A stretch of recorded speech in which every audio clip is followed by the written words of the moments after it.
My name is Andrea Saavedra, your host here at the Biggest Little podcast. I am so excited to present to you the very first episode that was recorded back when quarantine first began.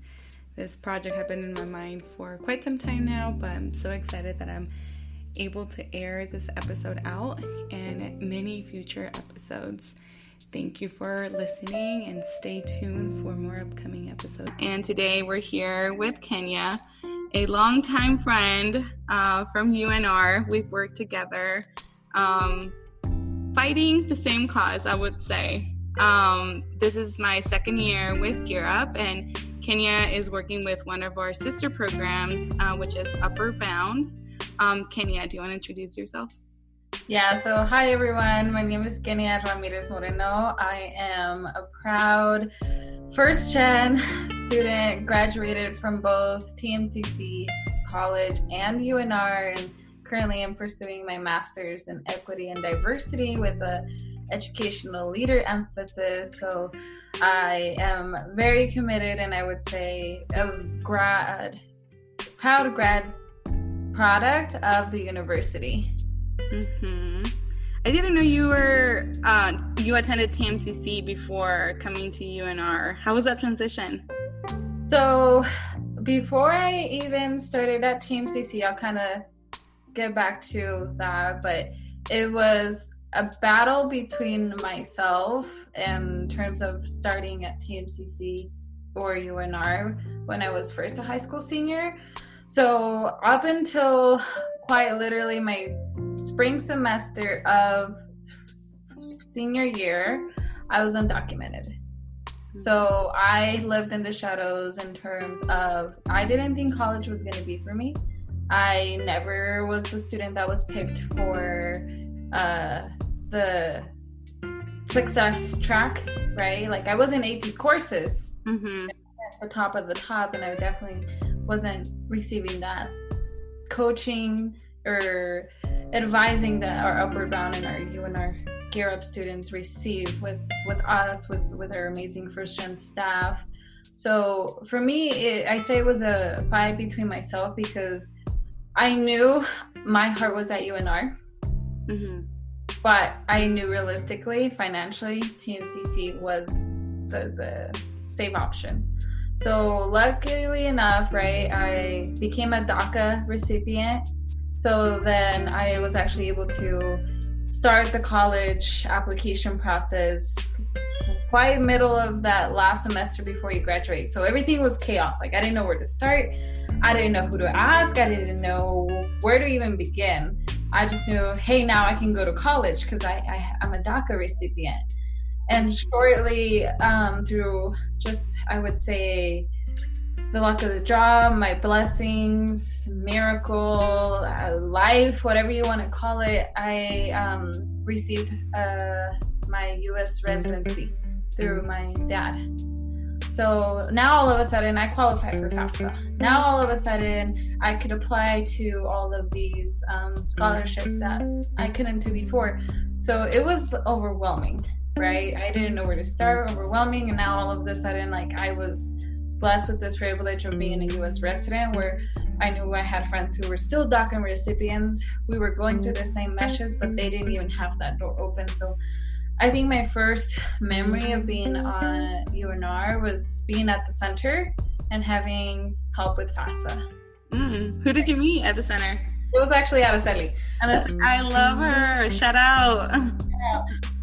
At the time, though, that I went to meet Araceli, I was still a DACA recipient, so I didn't know that I couldn't apply to FAFSA. So I was really bummed when I knew and realized, hey, you might have a social and all these benefits through DACA, but you still can't receive federal financial aid. And so going through those motions of TMCC, UNR, and like I placed high enough in English, but I wasn't doing so well in math for ACT, and not knowing, hey, just take it one more time, or it's fine if you're in 120. I could place or not having that capital, that knowledge that our students are so I would say blessed, and of course they take it to the full advantage of having that guidance.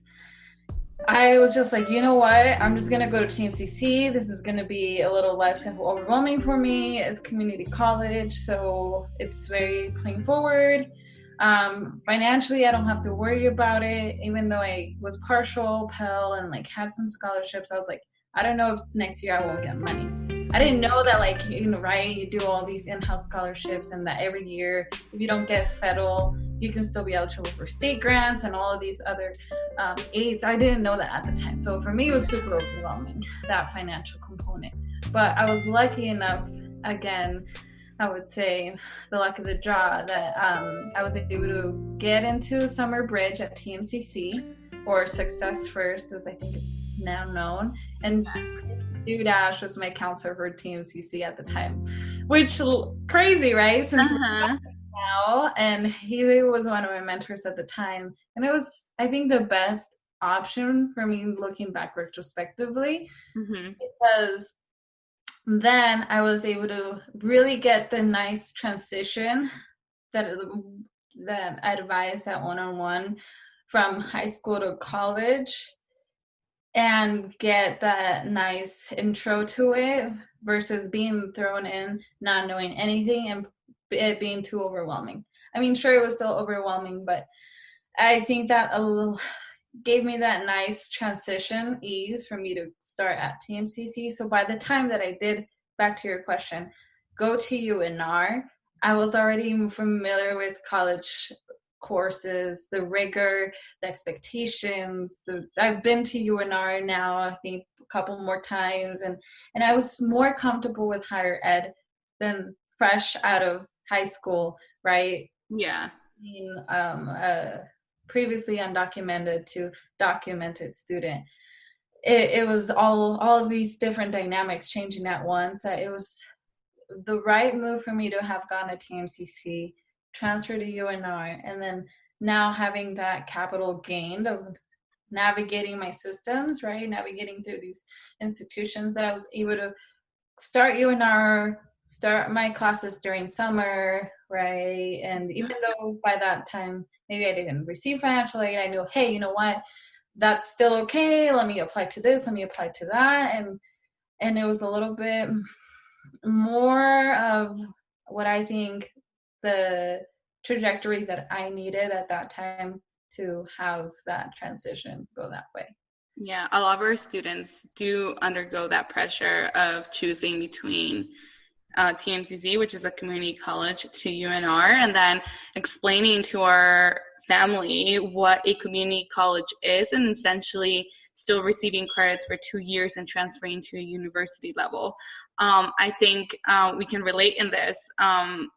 In Latin America, Mexico in itself, if you choose a major, you stick with that major for the 4 years until you graduate, and there is no access model of education like a community college is for you to like ease your way into a 4-year institution, which I feel like we're so blessed that our students that are not used to that rigor of a 4-year institution, they can have at a community college. So explaining that difference to our parents, I bet you did undergo that. But I do want to ask you one question, because a lot of my students who are DACA go into this confusion or life crisis of choosing what major, because they're very limited.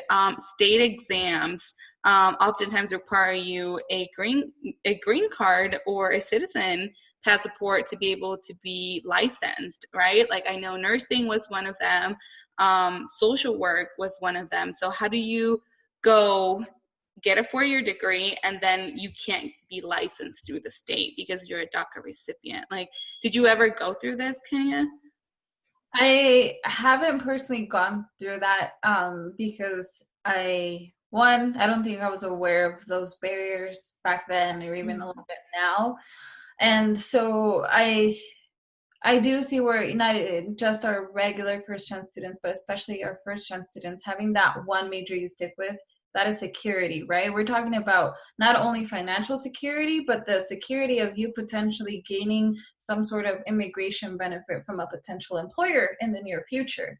And having that as like your vouch of saying, hey, you know what? Yes, I'm undocumented, but I am a productive member of this United States. I have done all of these milestones that essentially are all of our country strives to reach, right?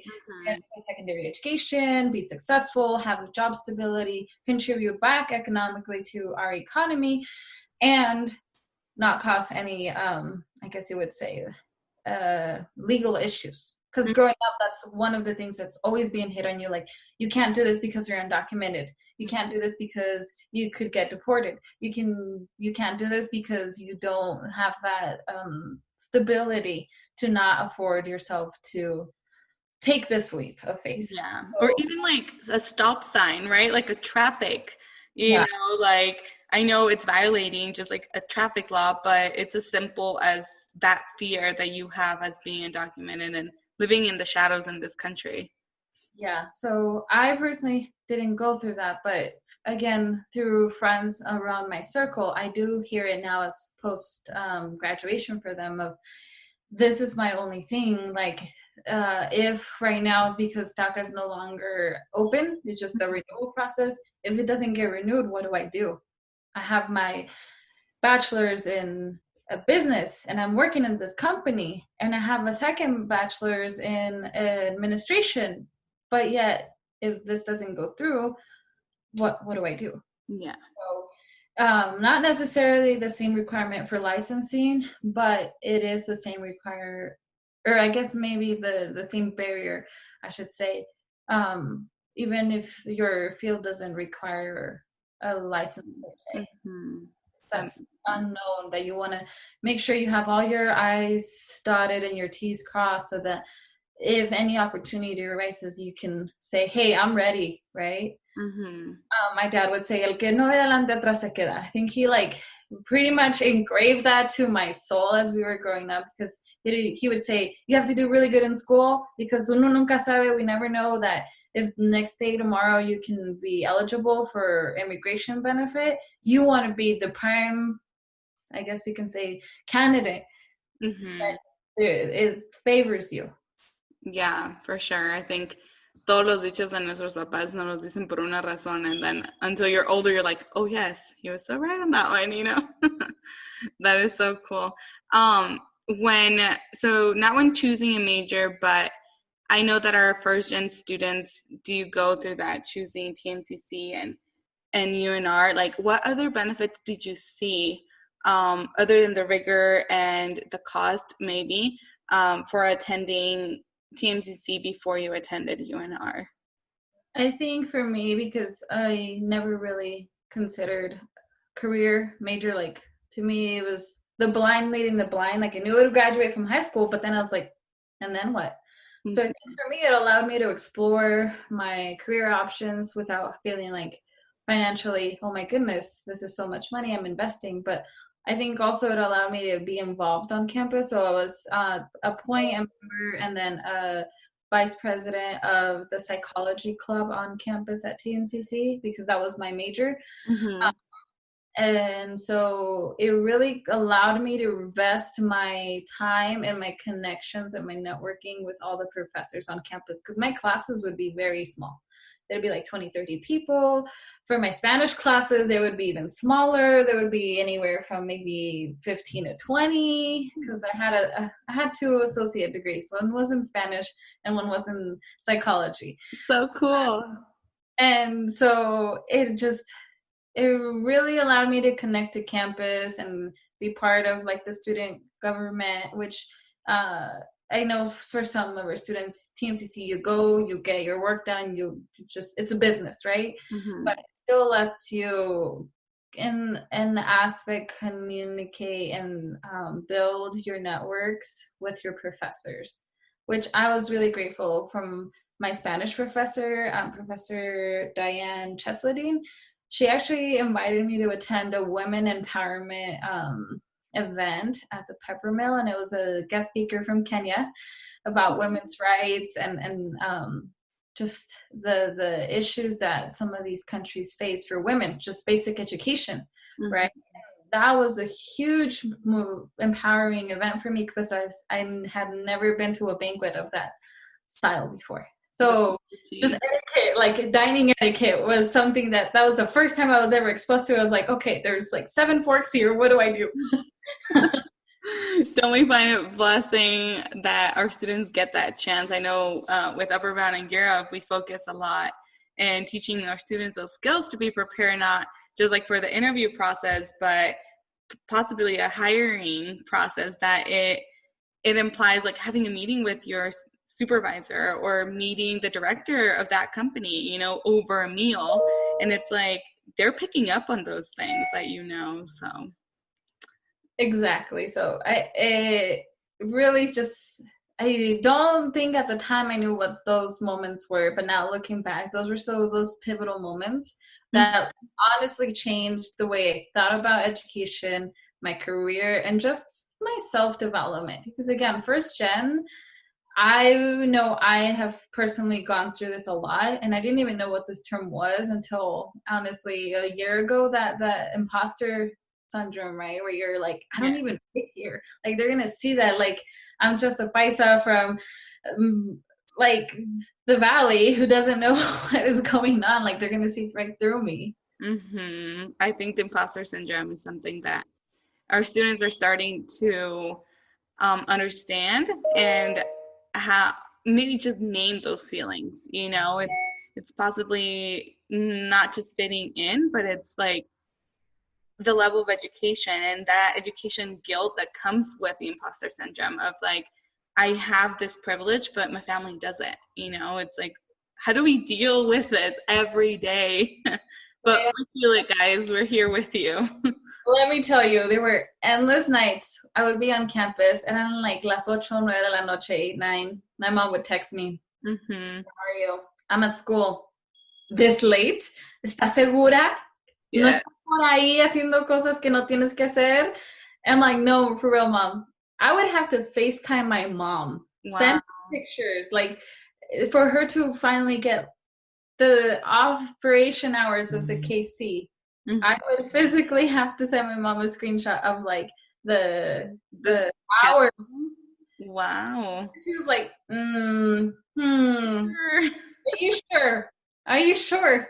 And I'm like, no, for real. Because, right, school, 8 to 3 or somewhere along those lines, 12, but never 10 p.m. Yeah. So now I see that with my brother, who's an Upward Bound participant and a student at TMCC High School.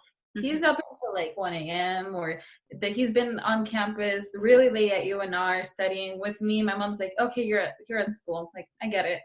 So it took me to pave that way for my siblings, and even just for like, I think my immediate and my extended family, for them to be like, oh, that's actually normal. Okay. We're the pioneers, the beginning of the legacy, right?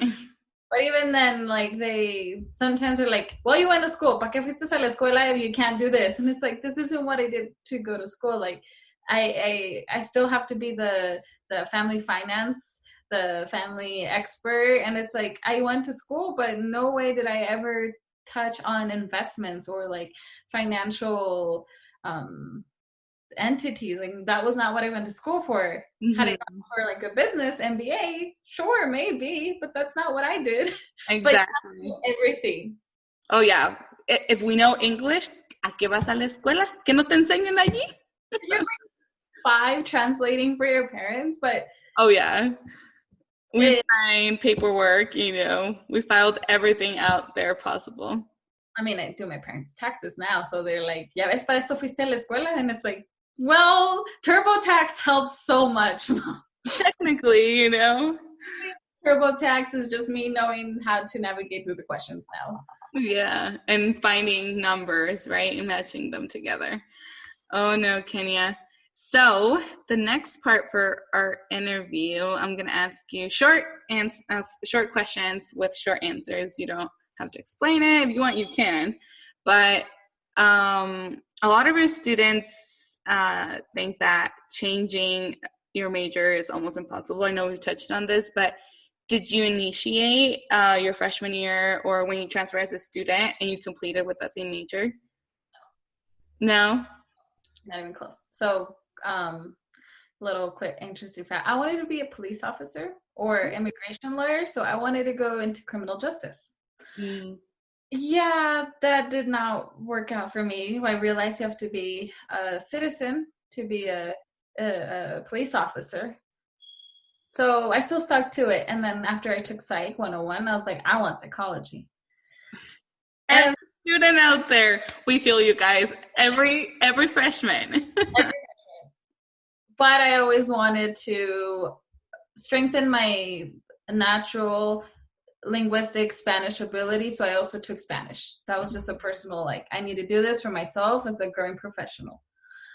And I kept with that. But after I transferred to UNR, I took an HDFS, Human Development and Family Studies class, and I was hooked. So I made that my additional minor.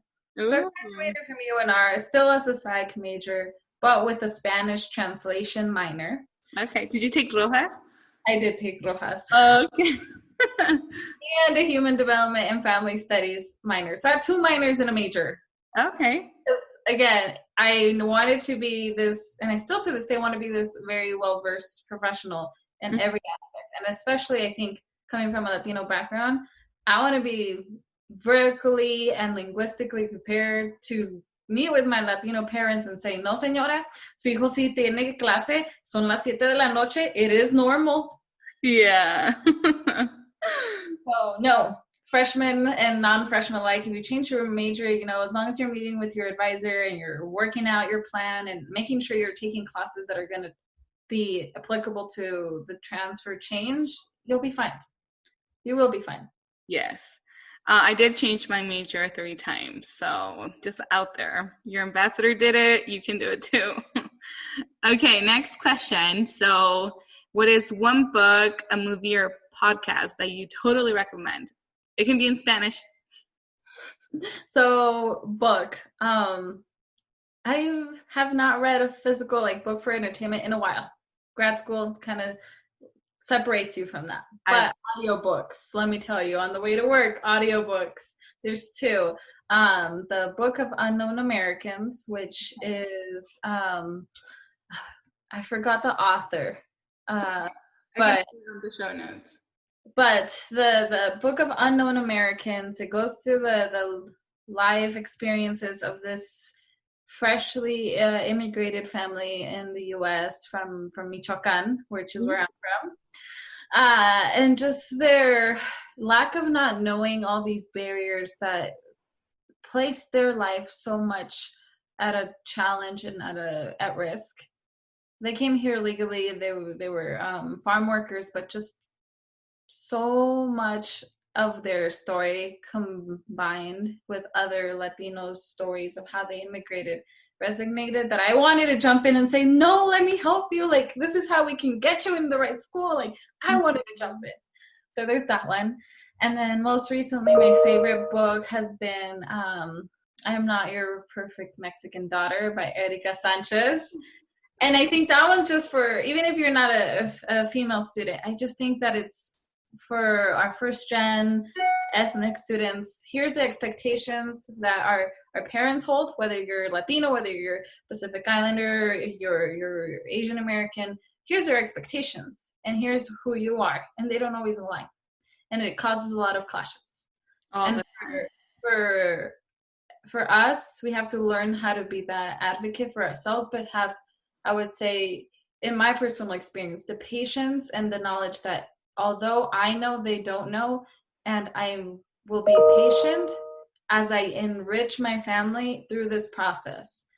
And then if they still don't process this, then you know what, I did my best. I'm not going to try and change who I am, but there has to be a balance that if you are this person and it doesn't match with who your parents want you to be, that you try to find a medium that maintains that relationship. You are not going to be perfect.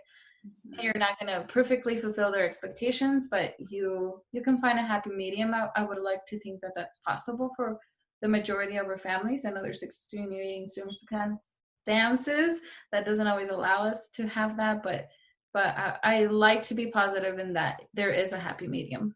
Yes. All right. So what was the best advice that was given to you? Okay. So there was this one time, sophomore year, I wanted to just drop out. It was too much. Mm-hmm. Or go part-time, take a semester off. Typical semester off, right? That semester, sophomore slump. It's always, I think that. And my mom said, okay, si te hago unas enchiladas right now, you'll eat half of them. Pero luego te digo, hice corundas, which are these like regional tamales from Michoacan only. I love them. We make them in Guanajuato too, but different. Mm-hmm. Are you going to want the enchiladas? I'm like, probably not. I mean, if you're making corundas, like that's special. Like you only make that once a year for my dad's birthday. Like you're not going to, like I can have enchiladas any other day. And she's like, Yeah. so if you're going to leave school and then all of a sudden life and money starts becoming more important and all these things start popping up, are you going to really want to go back? And I'm like, I mean, I guess. And she's like, well, reality is you might, but it's just going to make it really hard. Like it won't be as easy. You'll be out of the groove. So I think the best advice, I love food, but the best advice is, yes, we should acknowledge that sometimes there are circumstances that it is the perfect a choice for you to take a semester off to regroup yourself, but not losing sight of your goal, right? Like, yes, take a step back. Of course, mental and self important health is important, but also knowing that, that feeling of wanting to give up is there for all of us. So finding the person you trust to kind of talk your thoughts out, you may end up coming and saying, okay, you know what? Yes, I'm feeling overwhelmed. And I think the what I need to do is change my habits, or you know what? Yes, this is the right choice for me. I'll take a leave of absence, but no to file a leave of absence from school versus not just showing up and losing financial aid and all these other things. And going in debt and then your GPA. That is the difference. Yes. And programs like ours, we're there to help, right? We can definitely walk them through the process. And we are there to understand the situation and also give you what's the next best move to do. So, all right. What's the worst advice that someone gave you? So that one should be easier to remember, but I don't necessarily recall the worst advice aside from just kind of, not acknowledging my emotions or not validating what I was going through. I think that's not the worst advice, but kind of like a bad habit, not acknowledging what our students are validating what they're feeling. Mm-hmm. That makes sense. All right. So who do you admire? It can be anyone, celebrity, a real life person, a superhero. I think I admire a quality of people, not just a person, but a quality of type of person. What's that called? Humble. I do validate that even if, we become very successful, that you still are humble to your roots and to the experiences that led you to that success, but not being selfish and giving back. So us, right? We're educated Latinas. We know all this. We're but also knowing that, hey, your cousin who's going through this, they may not be someone you talk to, but just saying, hey, I know you're about to graduate or senior year's coming up. If you have questions, like feel free, you know how to reach to me. I don't care if we're in 2 different states. Like, let me know if you need help and I will be there for you. Mm-hmm. That is the humility. And I think that the type of personality that I admire, that down to earth, very genuine type that honestly just wants you to succeed. Yes. Nothing in return, right? Nothing in return. And I think that's why we're in the field that we're in, because we do that with our students. We want to see each and every one of them succeed. We can see them at their endpoint when even they can't see them. I know. Graduation caps and all makeup done. And if they say, I want to be a nurse today, and tomorrow they say, I don't know, I'm going to be I just don't know, I'm going undeclared, then okay, we'll work with emotions. Mm-hmm. That makes sense. All right, we only have like 10 minutes before our meeting. We do continue to work from home, which is a blessing. We're here for our students, and I think it's a privilege that we do get to have, and still be employed during this crisis. But last question, there's 2. I think this one's always interesting. So what's the best item that you've purchased with $20 or less? So I love deals. Love. Like actively. Show me your best deal, Kenia. What is it? Well, actively collect Kohl's Cash and coupons. I got a pair of Converse, like these cute little almost unicorn teal shoes for $5. No, you didn't. Stop. I did. What? I got it for $5. I had Kohl's Cash. There was coupons. And on top of that, there was an additional like online shopping code that I knocked it to $5. Girl, you're going to teach me your way.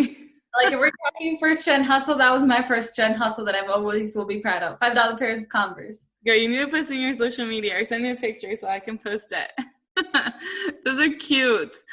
Okay, so I think we have a minute for one more question. So what's next? I know as young professionals, like we're always looking for the next gig. So I know that you're about to graduate in a year. What are your plans? What are you working on right now? So I think right now I'm in the midst of grad school that my plans are still very much rooted in like going through my grad program and possibly even publishing. I don't know, just trying to build my professional tool set as much as I can. And then that taking every opportunity that I possibly can to grow. Post-graduation, I cannot see myself anywhere outside of the TRIO programs.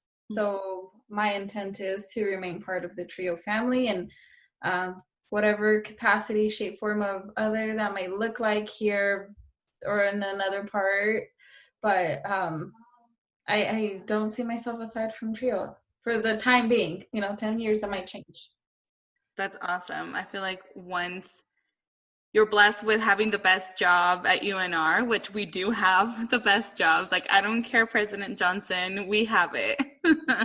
We love helping students, the one-on-one meetings that we get to have with them and building amazing programs and giving them the resources. I think we're lucky we have that balance between programming and meeting one-on-one with students. I don't know about you, but the 30 minutes I get to sit down with a student is my favorite part of my day.